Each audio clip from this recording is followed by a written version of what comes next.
ഓം അമൃതേശ്വരിയെ നമഃ. നമുക്ക് ഏറ്റവും ആരാധ്യനായ മഹാചാര്യനാണ് തുഞ്ചത്ത് രാമാനുജൻ എഴുത്തച്ഛൻ. കേരളീയർക്ക്, മലയാളികൾക്ക് പരിചയപ്പെടുത്തി കൊടുക്കേണ്ട ഒരു വ്യക്തിയല്ല എഴുത്തച്ഛൻ. പക്ഷേ എഴുത്തച്ഛൻ്റെ സംഭാവനകളെക്കുറിച്ച്, നമുക്ക് നൽകിയ മഹത്തായ വരദാനങ്ങളെക്കുറിച്ച് നമ്മൾ, പ്രത്യേകിച്ചും പുതിയ തലമുറ, അത്ര ബോധവാന്മാരാണോ എന്നതിലൊരു സംശയമുണ്ട്. തുഞ്ചത്ത് എഴുത്തച്ഛൻ എത്ര മഹാനായിരുന്നു എന്നതിന് പ്രമാണമായിട്ട് ആചാര്യനെ വന്ദിക്കുന്ന ഒരു മലയാള ശ്ലോകം പ്രസിദ്ധമാണ്.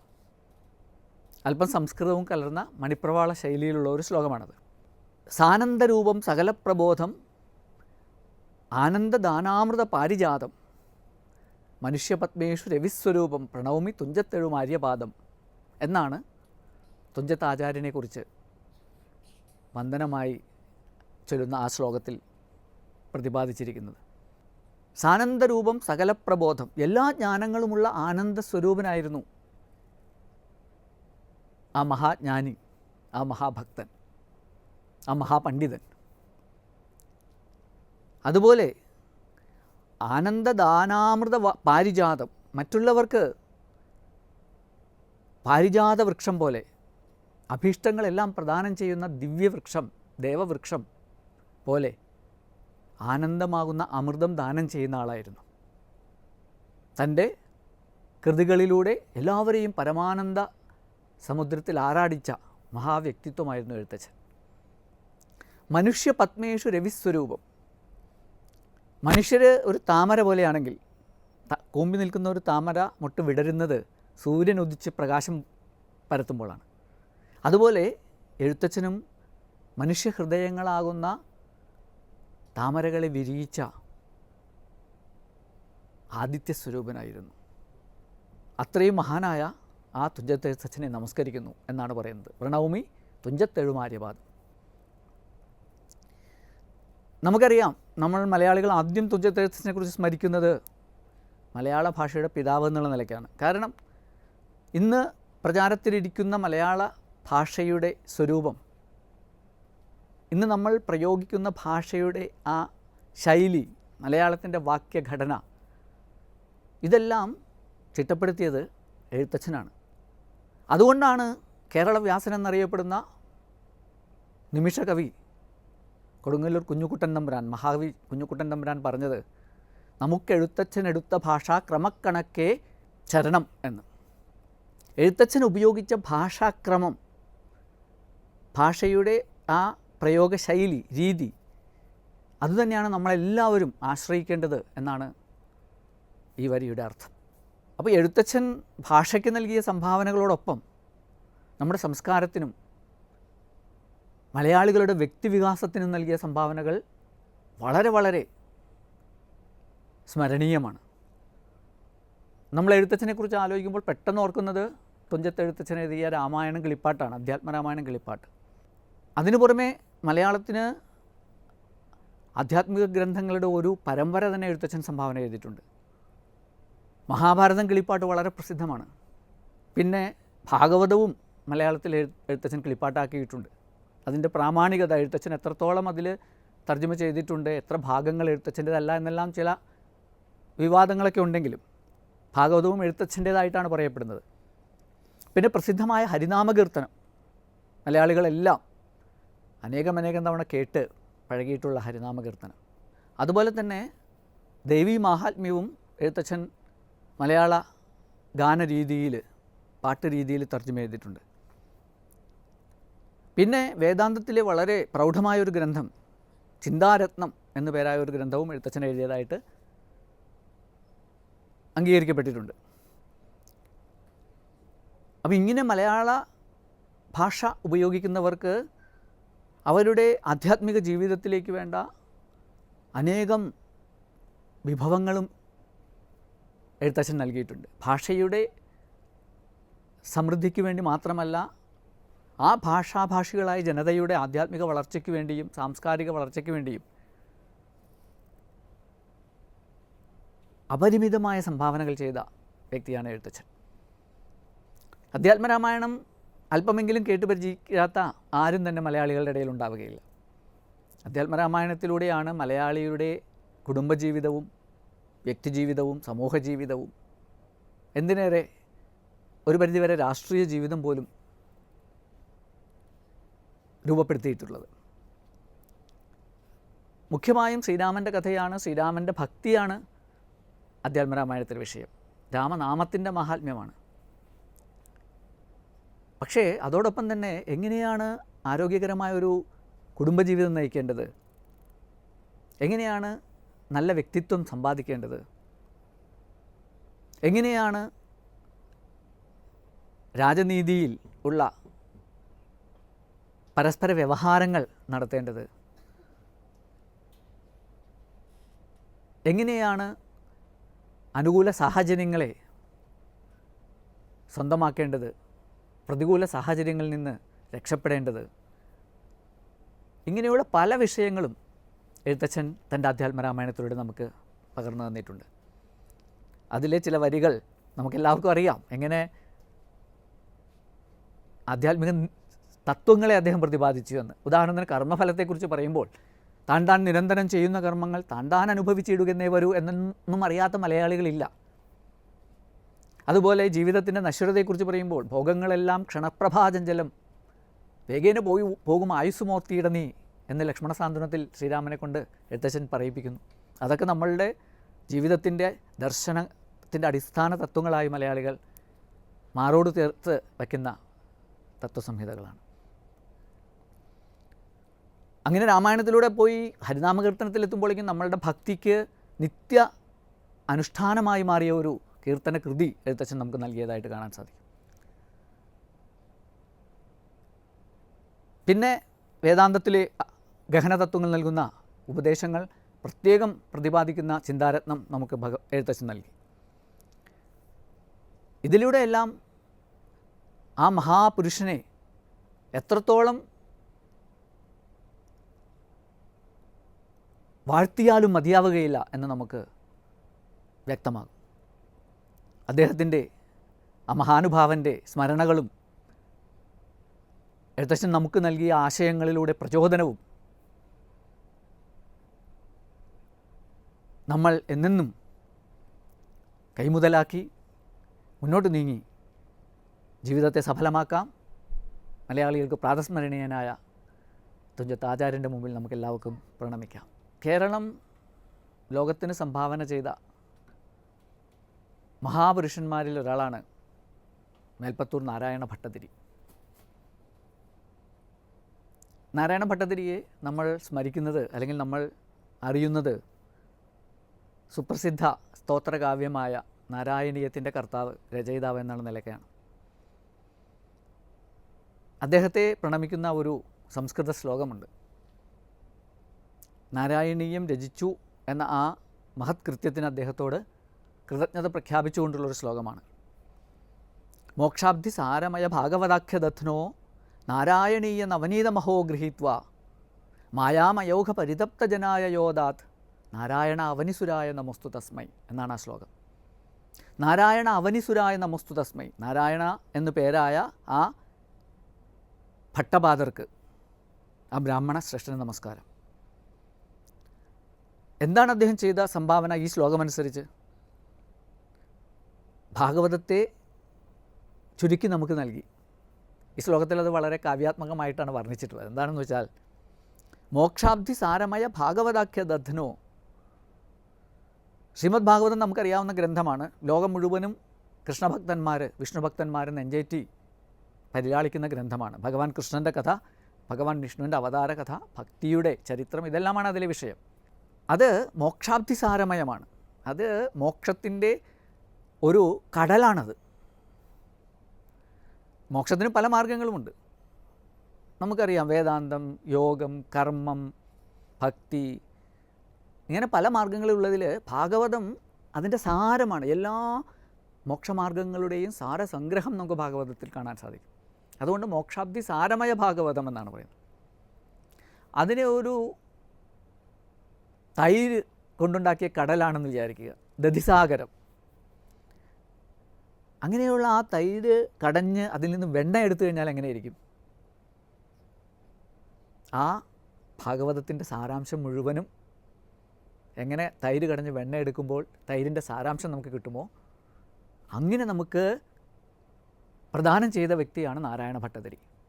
എങ്ങനെ? ആ ഭാഗവതത്തിനെ കടഞ്ഞെടുത്ത വെണ്ണയാകുന്ന നാരായണീയം നമുക്ക് നൽകി. മോക്ഷാബ്ദി സാരമയ ഭാഗവതാഖ്യദത്നോ നാരായണീയ നവനീതമഹോ ഗൃഹീത്വ. ആ നാരായണീയം ആകുന്ന വെണ്ണ കടഞ്ഞെടുത്തിട്ട് മായാമയൗഘ പരിതപ്തജനായ യോധാത്, മായാമയമായ ദുഃഖങ്ങൾ കൊണ്ട് പരിതപ്തരായ ജനങ്ങൾക്ക്, സന്തപ്തരായ ജനങ്ങൾക്ക് ആ വെണ്ണ പ്രദാനം ചെയ്തു. മായാമയൗഘ പരിതപ്തജനായ യോധാൻ നാരായണ അവനിസുരായ നമോസ്തു തസ്മൈ. അങ്ങനെയുള്ള നാരായണ ഭട്ടപാദർക്ക് നമസ്കാരം എന്നാണ് ശ്ലോകത്തിൽ പറയുന്നത്.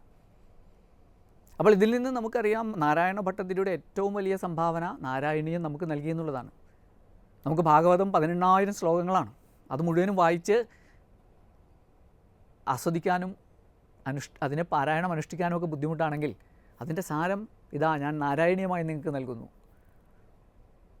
1034 ശ്ലോകങ്ങളുള്ള ഈ നാരായണീയം അത് പാരായണം ചെയ്ത് മനസ്സിലാക്കി ജീവിതത്തിൽ പകർത്തിയാൽ ശ്രീമദ് ഭാഗവതം, മോക്ഷത്തിൻ്റെ സാരാംശമായ ഭാഗവതം നമ്മുടെ ജീവിതത്തിൽ കൊണ്ടുവരാൻ നമുക്ക് സാധിക്കും. അതാണ് നാരായണ ഭട്ടതിരി നമുക്ക് ലോകത്തിന് നൽകിയ ഏറ്റവും വലിയ സംഭാവന. പണ്ട് കേരളത്തിൻ്റെ മാത്രമെന്ന് പലരും വിശ്വസിച്ചിരുന്ന നാരായണീയം ഇന്ന് ലോകത്തിൻ്റെ മുഴുവനുമായി. ഗുരുവായൂരപ്പനെയാണ് അതിൽ അഭിസംബോധന ചെയ്യുന്നത്. നമുക്ക് കഥയറിയാം. നാരായണ ഭട്ടതിരി വാതരോഗപീഡിതനായി ആ വാതരോഗ ശമനത്തിന് ഗുരുവായൂർ വന്ന് ഭഗവാനെ അഭിസംബോധന ചെയ്തുകൊണ്ട് സ്തോത്രമായിട്ട്, സ്തുതിയായിട്ട്, കീർത്തനമായിട്ട് നാരായണീയം എഴുതുകയാണ് ചെയ്തത്. അതിൻ്റെ ഇതിവൃത്തം ഭാഗവതത്തിൻ്റെ ഇതിവൃത്തം തന്നെ.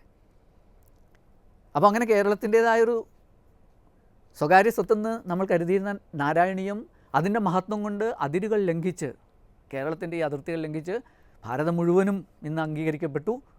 ലോകം മുഴുവൻ ഇപ്പോൾ അംഗീകരിക്കപ്പെടുകയാണ്. അതിൻ്റെ മഹത്വം എന്താണെന്ന് ചോദിച്ചാൽ മുഖ്യമായും ഭക്തി തന്നെ, യാതൊരു സംശയവുമില്ല. ഭാഗവതത്തെ പോലെ ഭക്തിപ്രധാനം തന്നെയാണ് നാരായണീയം. പക്ഷേ അതിനു പുറമേ ഒരു കാവ്യത്തിൻ്റേതായ സവിശേഷതകളും നമുക്ക് നാരായണീയത്തിൽ കാണാം. കാവ്യത്തിൽ നമുക്കറിയാം നവരസങ്ങൾ കാണാൻ സാധിക്കും. അതുപോലെ പല പല വൃത്തങ്ങൾ ഉപയോഗിക്കുന്ന നമുക്ക് കാണാൻ, സാഹിത്യത്തിലൊക്കെ കാണാം. കവിതകളിൽ അലങ്കാരങ്ങൾ ഉപയോഗിക്കുന്നത് കാണാം. നാടകീയമായ മുഹൂർത്തങ്ങൾ സൃഷ്ടിക്കുന്നത് കാണാം. ഇതെല്ലാം നമുക്ക് നാരായണീയത്തിലും കാണാൻ സാധിക്കും.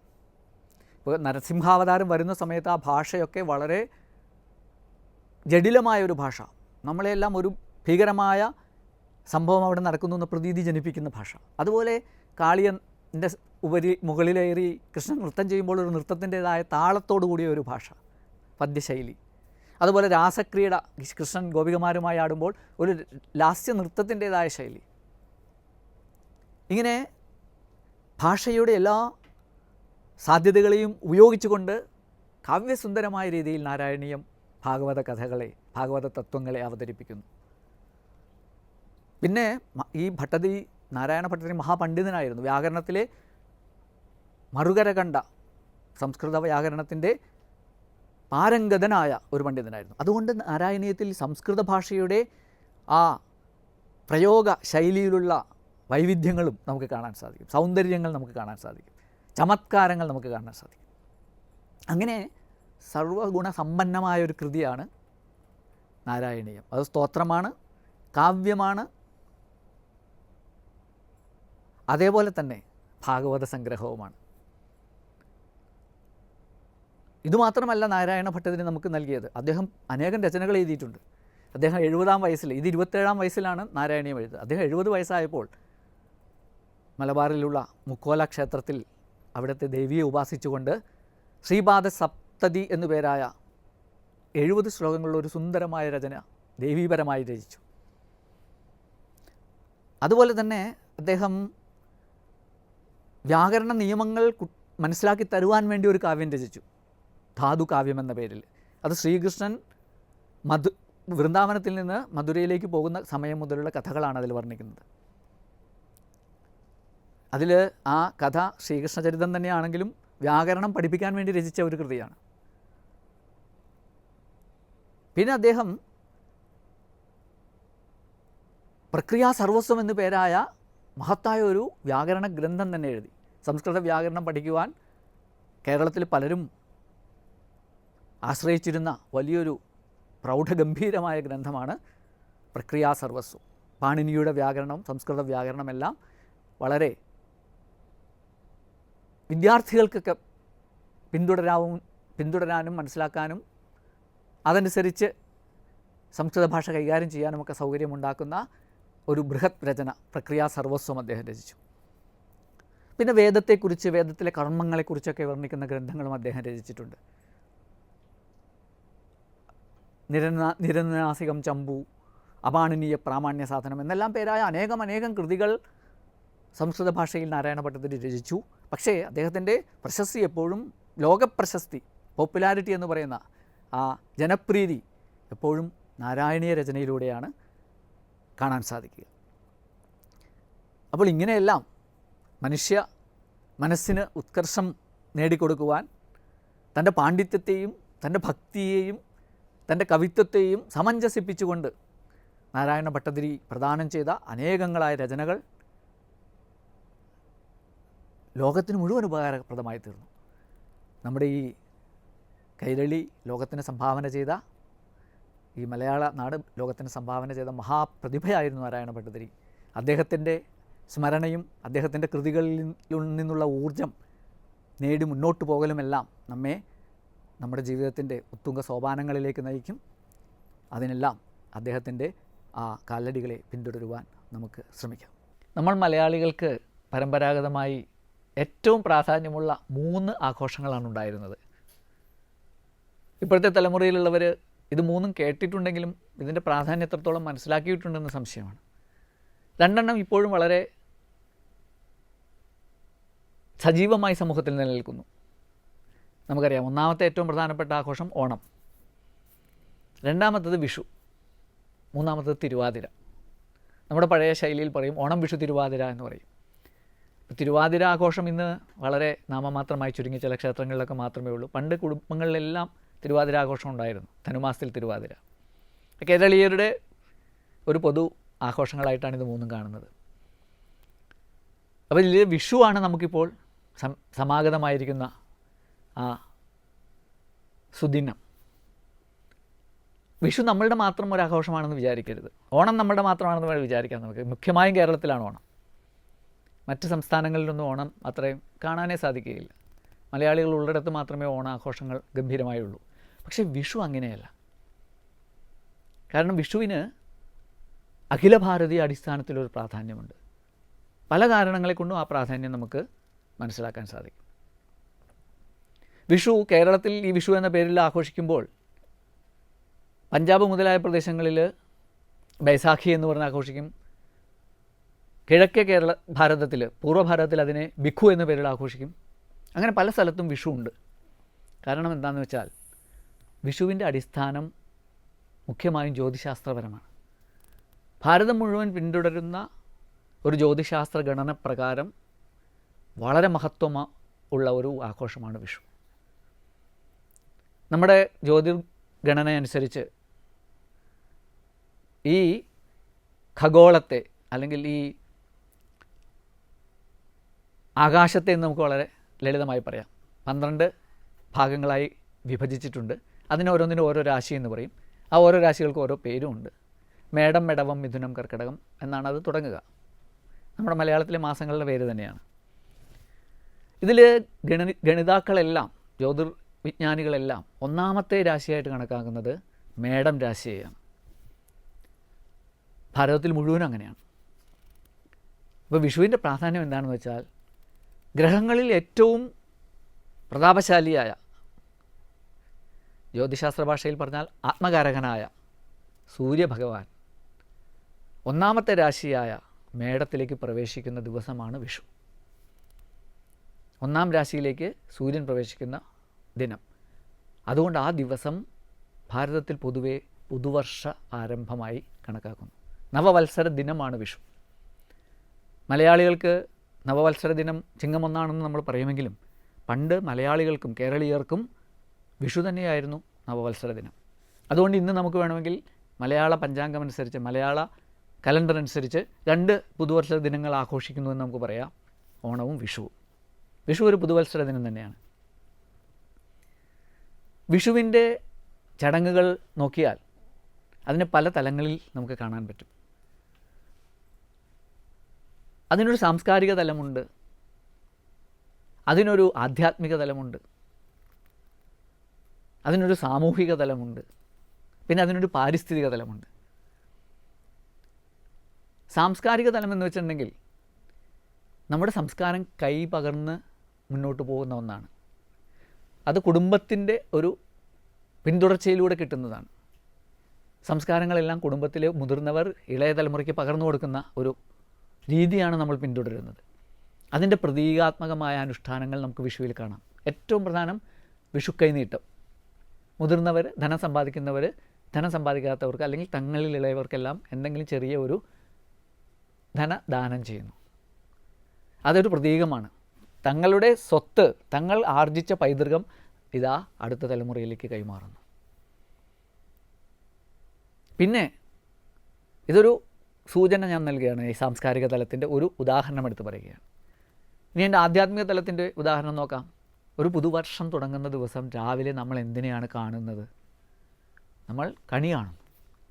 കണിയിൽ എന്താണുള്ളത്? മുഖ്യമായും ഭഗവാന്റെ വിഗ്രഹം, പിന്നെ നിറദീപം, പിന്നെ മംഗളകരമായ കുറേ വസ്തുക്കൾ, കണിക്കൊന്ന, പൂവ്, സ്വർണം, ഗ്രന്ഥം, വാൽക്കണ്ണാടി, അന്ന് അവിടെ വിളയുന്ന പ്രധാനപ്പെട്ട പച്ചക്കറികൾ, പഴവർഗ്ഗങ്ങൾ, ഇതെല്ലാം കൂടി ചേർന്ന ഒരു സാത്വികമായ ദൈവികമായ ഒരു ദൃശ്യമാണ് നമ്മൾ രാവിലെ തന്നെ കാണുന്നത്. അതെന്താണ്?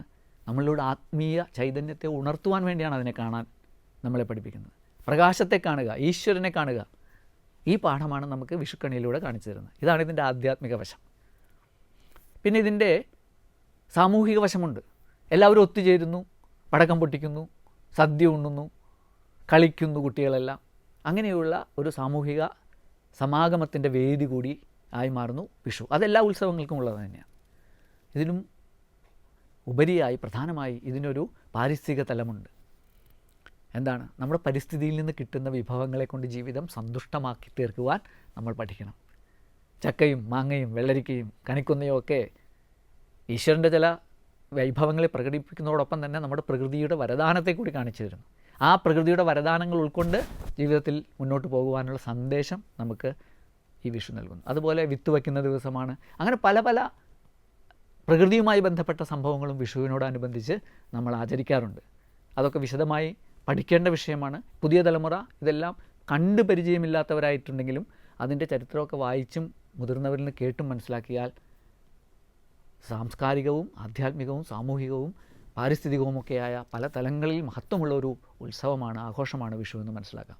ഇങ്ങനെയുള്ള തത്വങ്ങളെയെല്ലാം മനസ്സിലാക്കി നമ്മളുടെ ജീവിതത്തിൽ ഈ ആചാരങ്ങളെയെല്ലാം അനുഷ്ഠിച്ച് മുന്നോട്ട് പോയാൽ നമ്മളുടെ ജീവിതം സമ്പൂർണ്ണം വൈഭവപൂർണ്ണമായി തീരും, അത് ധന്യമായി തീരും. ഓം അമൃതേശ്വരി.